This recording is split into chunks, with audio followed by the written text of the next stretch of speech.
এই বাঞ্চত শালার কথাগুলো মন দিয়ে শুনি।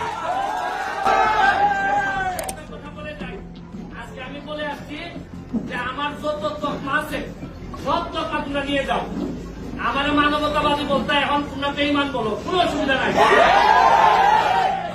শেষ বিন্দু পর্যন্ত আমি বঙ্গবন্ধু কন্যা জননেত্রী শেখ হাসিনার সাথে আছি এবং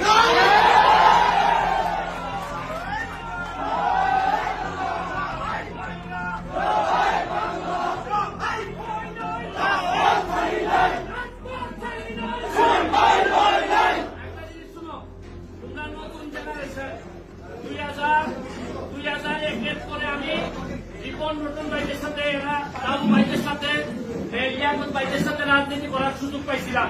বিরোধী দল আমরা জানি যে কি খারাপ অবস্থায় আমরা রাজনীতি করে এই জায়গা পর্যন্ত আসছি। তোমরা আমাদের উত্তরাধিকার, রক্তের একটা তাসির আছে।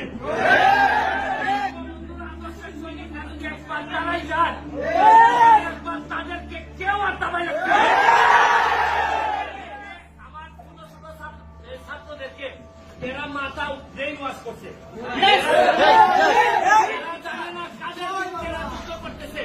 আজকে যদি এরা ক্ষমতা থেকে পতন করতে পারে, কালকে এদেরকে রাখতে পারে জামাত শিবির ক্ষমতা নিবে।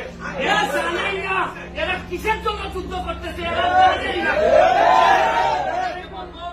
যতটুকু পারো ছোট ভাই যারা আছে বুঝাবা, তবে এদের সাথে যারা জামাত বিএনপি ছাত্র শিবির যারা আছে তাদেরকে প্রতিহত করার জন্য বাংলাদেশ ছাত্রলীগ একটা বড় ভূমিকা রাখবে।